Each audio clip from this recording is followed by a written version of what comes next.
allons passer en revue les dernières infos réglementaires et importantes de la paye dans le notariat. Donc, on va démarrer avec ce que nous allons voir, c'est-à-dire aujourd'hui, nous allons voir la réforme des retraites dans le notariat. On va essayer de repasser un petit peu sur ce qui a été dit ce dernier mois. Une information importante concernant l'acquisition des congés payés pendant un arrêt de travail, maladie.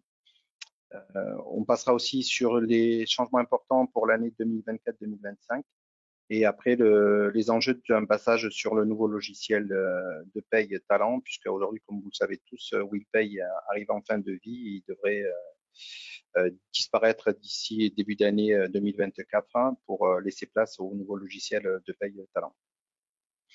Donc n'hésitez pas à poser des questions, on essaie de répondre le plus rapidement possible au fur et à mesure du webinaire. Donc pour la première slide, donc là je vais laisser la parole à Kevin qui va vous parler un petit peu, qui va refaire un point sur la réforme des retraites dans le notariat pour qu'on essaye d'être clair, même si je sais que la CRPCN a fait des webinars pour essayer de parler un petit peu de la réforme des retraites concernant surtout l'affiliation à la caisse des retraites CRPCN ou celle du régime général. Donc, je vais laisser Kevin parler de la réforme des retraites, puis je vous reprendrai après pour la partie congés payés. Kevin, c'est à toi. Bonjour à tous, alors, je me présente, Locuro Kevin, je suis responsable de la paye à Solutions Notaire depuis maintenant 10 ans au niveau du pôle paye sous-traité. Voilà, donc ça fait 10 ans qu'on fait de la paye au niveau des notaires. Voilà, donc l'objectif c'est de parler de la réforme des retraites dans le notariat. Comme vous savez, depuis la publication le 15 avril 2023 prévoyant la fermeture du régime vieillesse à la CRPCN à compter du 1er septembre 2023. Donc on sait que le régime est voué à disparaître, hein, mais cependant, avec la clause du grand-père, il a lieu de faire la distinction entre les salariés qui sont rentrés dans le notariat avant le 1er septembre 2023 et ceux qui sont rentrés à compter du 1er septembre 2023. Donc cette distinction fait que tous les salariés rentrés à compter du 1er septembre 2023 ne sont plus affiliés pour la partie vieillesse au régime de la CRPCN. Donc par contre, ils continuent à être affiliés à la maladie. Donc il faut quand même continuer à faire une déclaration d'affiliation à la CRPCN, étant donné que ils sont quand même, c'est la CRPCN qui gère toujours la partie maladie, donc le versement des indemnités journalières maladie et maternité pour des salariés. Voilà. Donc ces salariés, par contre, au niveau de la retraite, vont cotiser au régime de base et au régime Agirc-Arrco, la retraite complémentaire Agirc-Arrco. Voilà. Ça à compter pour tous les salariés rentrés dans nos horaires à compter du 1er septembre 2023. Pour tous les salariés rentrés avant septembre 2023, il y a lieu de distinguer deux types de salariés. Les salariés qui ont travaillé entre 2013 et 2023 dans le notariat, et les salariés qui n'ont plus travaillé dans le notariat depuis 2013, depuis le 1er septembre 2013. Donc les salariés dont le contrat a été rompu avant 2013 et qui reviennent à partir du 1er septembre 2023, eux vont être affiliés au régime mixte, donc c'est-à-dire au régime général pour la partie retraite et au régime maladie pour la partie CRPCEN. Donc pour les salariés par contre qui ont un contrat qui ont été rompus entre le 1er septembre 2013 et le 1er septembre 2023, ces salariés-là vont bénéficier de la clause du grand-père et vont être toujours affiliés au régime CRPCEN s'ils rentrent dans une étude à compter du 1er septembre 2023. Voilà. Et ce pour une durée de 10 ans, glissant. Alors, donc ça a été un petit peu ça a fait beaucoup de débats auprès de la CRPCN et il y a eu une note ministérielle qui a été envoyée courant septembre pour préciser justement ces particularités pour les salariés concernés. Et la CRPCN en a déduit que il y avait lieu de regarder sur 10 ans glissants pour les salariés qui étaient sortis entre 2013 et 2023. Donc c'est-à-dire que par exemple un salarié qui serait sorti le 30 septembre 2015 a jusqu'au 30 septembre 2025 pour re-rentrer dans une étude et bénéficier de la clause du grand-père. Voilà. Donc on va avoir en fait ce système-là jusqu'à 2033 avec vraiment la question à se poser, c'est est-ce que le salarié a travaillé dans le notariat entre 2013 et 2023 et si c'est le cas, voilà, il bénéficiera de la clause du grand-père. Il vient aussi d'avoir une autre distinction. La question aussi va se poser dans les futurs mois et les futures années. C'est qu'est-ce qu'on fait des salariés qui sont sortis, qui ont travaillé entre 2013 et 2023 et qui sortent après 2023. Donc là, on est sur la nouvelle réforme. Donc c'est-à-dire que si le salarié sort après le 1er septembre 2023, il aura un mois en cas de démission ou de rupture conventionnelle pour rentrer dans une nouvelle étude. Passer ce délai d'un mois, il rentrera au régime général. Donc il va perdre le régime de la clause du grand-père. Et il y a un délai d'un an qui est mis en place pour en cas de licenciement. Donc voilà, donc c'est bien important de savoir pour quel motif a été rompu le contrat dans ces cas-là. Voilà. Si c'est sur un licenciement, il y aura un délai d'un an et pour tous les autres motifs, on sera sur un délai d'un mois. Voilà. Sachant que s'il y a une période de chômage entre la sortie et, euh, et l'entrée dans une nouvelle étude, on sera sur, il y aura toujours l'affiliation CRPCN qui est maintenue. Donc le salarié continuera à bénéficier de la clause du grand-père. Voilà. Quand on parle de délai d'un mois ou délai d'un an, on parle vraiment de délai où il n'y a plus d'affiliation du tout, ou alors où il y a une affiliation au régime général. Donc un salarié, par exemple, qui reprendrait le travail pendant un mois dans une entreprise hors notariat, viendrait à perdre aussi la clause du grand-père.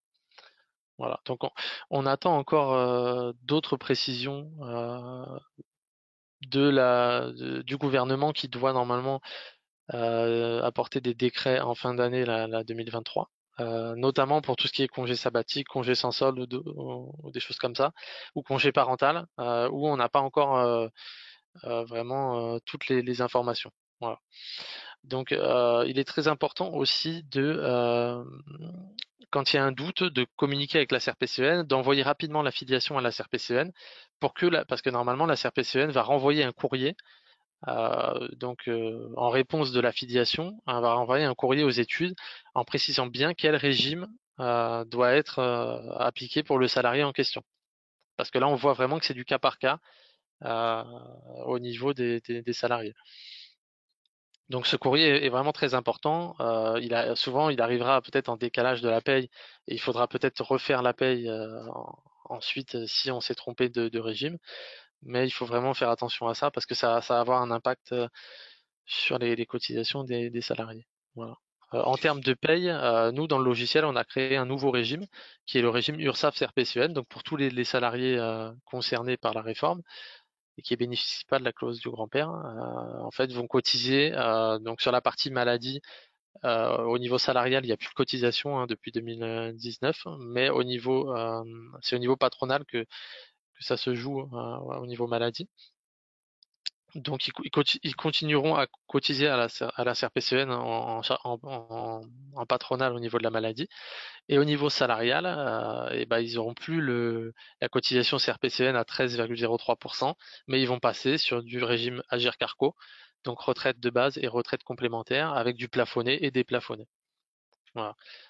Donc c'est vraiment plus du tout le même système. Après la CSEG se maintient à 9,70, ça bouge pas. Mais voilà, au niveau des cotisations salariales, voilà, c'est pas les mêmes, sachant que au niveau du net à payer, le salarié gagne plus avec le régime Agirc-Arrco et retraite de base que la partie CRPCN où le taux de cotisation était supérieur.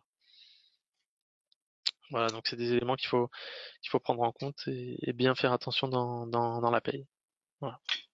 Je rebondis sur ce que tu viens de dire, Kevin. J'ai reçu ce matin le lien de la SRPCN, donc vous devez l'avoir à l'écran. Donc, vous pouvez récupérer toutes les informations qu'on vient de dire sur le site de la SRPCN, où ils ont mis en place un petit point sur la réforme des retraites avec toutes les dispositions côté employeur, concrètement, qu'est-ce qui va basculer, les particularités déclaratives et quelques qui bien utiles. Donc, à l'occasion, si vous voulez, c'est crpcn.fr, la réforme des retraites-crpcn. Donc, ça vous permettra, si vous avez besoin, de refaire un point dessus, en sachant que voilà, toute affiliation, la CRPCN vous renverra un courrier pour savoir si l'affiliation correspond bien aux salariés à la CRPCN ou au régime général. Donc voilà, je voulais juste vous montrer cet écran-là avant de continuer. Du coup, donc je reprends la suite. Donc moi, je suis Christian Provinciaux, je suis responsable de la paye dans le notariat. Et du coup, ça fait 25 ans que je travaille à CEPT au notaire. Et donc du coup, là, pour ce matin, on va parler un petit peu d'un point qui est revenu un petit peu là depuis quelques semaines concernant le droit européen pour les congés payés et la maladie. Alors, il faut savoir que la Cour de cassation en France a remis un petit peu un point primordial sur la conformité avec le droit européen par rapport à tout ce qui est congé payé au niveau quand une personne est en arrêt de travail. Donc, ils ont rendu deux arrêts récemment. Il y a à peine un mois là, qui donnait le fait qu'un salarié qui est en maladie continue à acquérir des congés payés. Ce qui était déjà le cas dans le notariat pendant les 6 premiers mois. Et puis juste après, quand le salarié n'était plus payé, qui était repris en charge par LSN, il perdait son droit à congé payé. Donc au niveau de la paye, on suspendait l'acquisition des congés payés mois par mois pour il n'y ait plus de congés payés. Bon, là, les règles, elles ont légèrement changé, même beaucoup changé, puisque du coup maintenant, tous les salariés qui sont en arrêt maladie d'origine professionnelle ou non professionnelle, du coup, ils vont continuer à acquérir des congés payés que le salaire soit maintenu ou non maintenu. Donc, il sera important dorénavant, malgré le fait que on va quand même attendre les décrets d'application, que cet arrêt soit diffusé concrètement afin de pouvoir suspendre ou pas les congés payés. Bon, ce qu'on préconise à aujourd'hui, c'est de ne plus suspendre les congés payés. Donc, c'est-à-dire qu'à partir de maintenant, un salarié qui tomberait malade avec maintien, ça, pas de souci dans le notariat, c'est bien prévu dans la convention collective de maintenir les congés payés. Par contre, dès que le salarié n'aura plus de salaire à partir du 6e mois, il faudra quand même continuer à lui maintenir les congés payés. Donc ça, pas de souci. Le logiciel de paye WinPay et Talent le fait automatiquement. Donc les congés payés continueront à être acquéris pour la période de référence. Donc c'est pour ça que la Cour considère désormais que les arrêts maladie constituent des périodes de travail effectif déterminant la durée des congés et que ces arrêts donnent lieu à un maintien de salaire ou non. Ainsi, dorénavant, un salarié en arrêt de travail pour la maladie ou accident non professionnel est en droit d'acquérir des congés payés comme s'il travaillait. Donc ça va changer beaucoup de choses. Donc à partir de maintenant, il est judicieux de ne plus suspendre les congés payés. Ça, il faut savoir aussi, pour rebondir sur le sujet, c'est que les salariés vont pouvoir réclamer jusqu'à 3 ans, parce qu'il y a un délai de prescription de 3 ans en termes de paye. Donc là, en fait, ils vont pouvoir réclamer des congés depuis en fait la période d'acquisition de juin 2020, parce que ça se fait en période d'acquisition. Donc voilà, il faut être au courant du risque. En fait, il faut être au courant du risque, c'est que les salariés peuvent remonter pendant 3 ans à compter de l'arrêt en fait du 13 septembre 2023. Voilà, donc c'est quand même ça peut ne pas être négligeable pour certaines études de payer voilà de 25 jours parce qu'on parle bien de 25 jours de congé, hein. Même si l'Europe parle de 4 semaines, mais comme en France on est sur 5 semaines, voilà, on parle de 5 semaines. Donc c'est quand même voilà, c'est quand même un gros changement, sachant qu'avant le salarié, comme disait Christian, n'avait des congés que pendant la période de maintien, sauf en cas d'accident de travail ou maladie professionnelle où il y avait jusqu'à 1 an. Le Code du travail prévoyait jusqu'à 1 an d'acquisition de congés. Voilà, aujourd'hui, cette limite d'1 an, elle ne tient plus non plus pour la maladie professionnelle et l'accident du travail. Donc voilà, on attend Maintenant, après cette cour de cassation, on attend que le législateur fasse peut-être indique une limite de temps, de durée pour cette acquisition de congés, mais pour l'instant, tant qu'on n'a rien, il n'y a pas de limite. Voilà. Il manque encore quelques petites précisions. Voilà. Donc, de toute façon, on vous tiendra au courant via l'aide en ligne des logiciels pour vous tenir au courant de l'évolution de ces articles et de ces articles. On va passer à un troisième point, c'est les changements importants pour l'année 2024. Donc, il faut savoir qu'aujourd'hui, le prélèvement à la source, donc ce que vous faisiez dans le logiciel de paie, c'est-à-dire le service Topaz, ne sera plus effectif à partir de 2024. Donc, on passera d'une autre façon, c'est-à-dire qu'il faudra faire ce qu'on appelle des DSN de démarrage pour pouvoir demander ce qu'on appelle des DSN d'amorçage, ce qui va permettre de récupérer les taux de prélèvement à la source auprès de l'impôt, mais en faisant une DSN. Donc, une DSN partira et vous aurez un compte rendu qui donnera les infos nécessaires pour le taux de prélèvement à la source de votre salarié. Deuxième chose aussi importante, ce sont les indemnités journalières qui seront plus soumises au PAS. Donc, les indemnités journalières maladie ne seront plus soumises au PAS comme aujourd'hui c'était sur la paye. Donc, ça repassera directement par le biais de la CRPCN et de votre déclaration d'impôt. Chose importante aussi, c'est à partir de 2024 à 2025, donc en 2025, ça deviendra obligatoire. Il y aura un nouveau bulletin de paye que je vais montrer ici. Voilà donc à quoi ressemblera le nouveau bulletin de paye. Alors c'est très synthétique, hein, c'est schématisé, mais ça devrait ressembler à ça. Et ce format est devenu obligatoire pour toutes les SS2I qui font des logiciels de paye. C'est ce format-là et pas un autre. Donc nous, on va faire en sorte de changer le logiciel au niveau du bulletin de paye pour qu'il ressemble exactement à ce que demande le législateur. Donc, nous continuerons à le faire. Donc, pour WinPay, du coup, comme on sait que WinPay va disparaître d'ici fin d'année, ce nouveau bulletin de paye sera applicable sur le nouveau logiciel de paye Talent. Et on refera un point tout à l'heure sur, à la fin, je vous montrerai sur les 2 derniers avenants à la convention collective qui sont importants à connaître. Après, donc on voulait vous parler aussi de la fin de WinPay pour ceux qui utilisent encore WinPay. Nous avons donc la fin de WinPay. Donc, pourquoi on a arrêté WinPay? Parce que du coup, Microsoft il ne maintient plus le programme Centura qui permettait le développement du logiciel WinPay. Donc, pour ça, on a migré sur un nouveau produit, ce produit qui s'appelle Talent, qui sera en remplacement de WinPay. Et aujourd'hui, il est utilisé par 2500 de nos clients. Alors, le logiciel de WinPay Talent, il intègre donc de façon rapide donc les mises à jour. Donc, il y a moins d'attente sur les mises à jour, elles sont quasi journalières.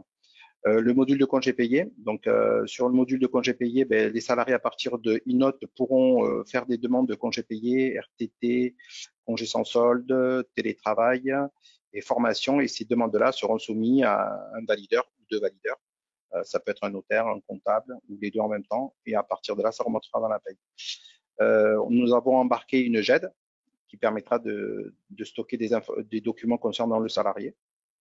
On a une performance augmentée de manière significative concernant la rapidité de traitement des salaires.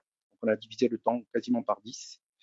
On a mis aussi en place l'automatisation des documents de départ. Compatibilité avec notre comptable pour le transfert des OD et du virement des salaires. Et pour 2024, nous aurons un coffre-fort numérique avec une société qui s'appelle Primobox, une société du groupe CPO.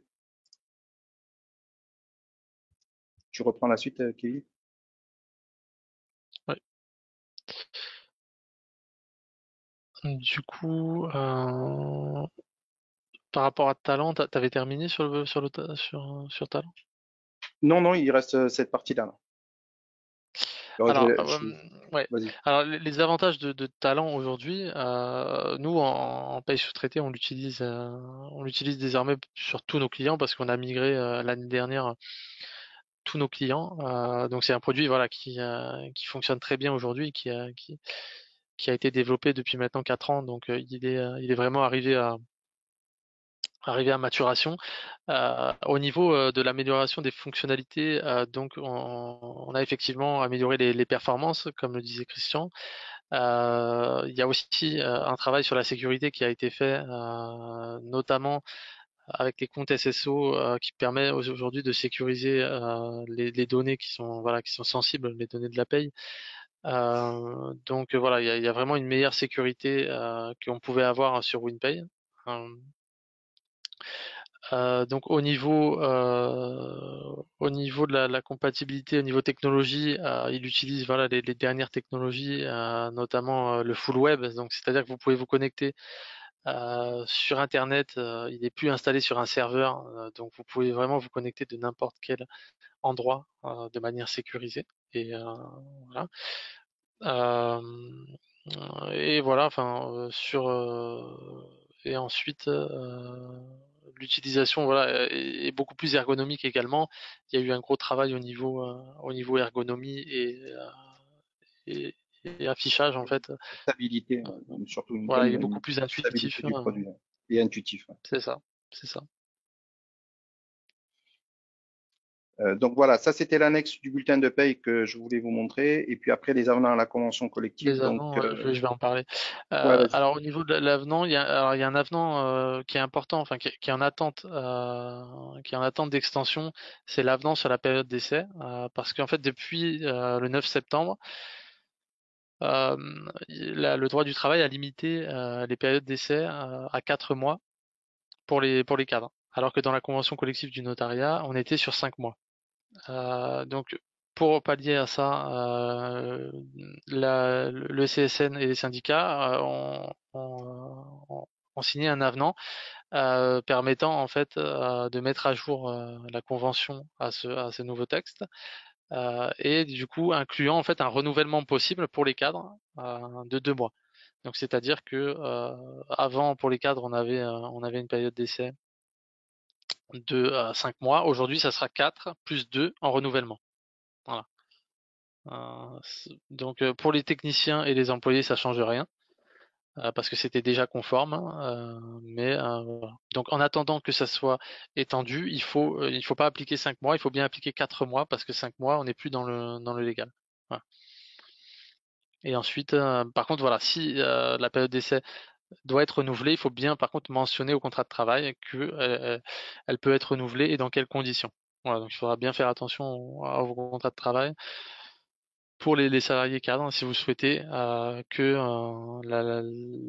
la période d'essai soit renouvelable de 2 mois supplémentaires en plus des 4 mois initiaux. Un avenant aussi important, c'est la mise à jour des absences pour événements familiaux. Donc ça, la convention revoit en fait régulièrement ces absences pour se mettre en conformité avec ce qui se fait dans le droit du travail. Il y a un changement notable, c'est sur le mariage et le Pax. Enfin, le Pax n'était pas prévu dans la convention, mais le mariage, la convention prévoyait 6 jours ouvrables, et aujourd'hui on redescend à 4. Voilà, donc ils se mettent en adéquation avec le droit du travail, Le droit commun. ouais, avec le droit commun. Donc voilà, il faut bien faire attention. On n'est plus sur 6 jours, on est sur 4 jours pour le mariage et le Pax, sachant que l'avenant est paru en juillet, il me semble, et applicable au 1er octobre. Alors il y a déjà par contre des éléments qui sont plus à jour, parce que ça avance tellement vite, notamment sur tout ce qui est décès d'enfants. La Convention prévoit beaucoup moins qu'aujourd'hui. Courant juillet, donc après la signature de cet avenant, le Code du travail a prévu beaucoup plus de jours pour ce cas-là. Donc voilà, bien faire attention sur ce point-là. Il faut de toute façon toujours comparer la convention avec ce que prévoit le droit du travail. En matière de congés pour événements familiaux, c'est très important parce que souvent la convention n'arrive pas à suivre les évolutions du droit du travail à ce sujet-là. Voilà, Je pense qu'on a fait le tour.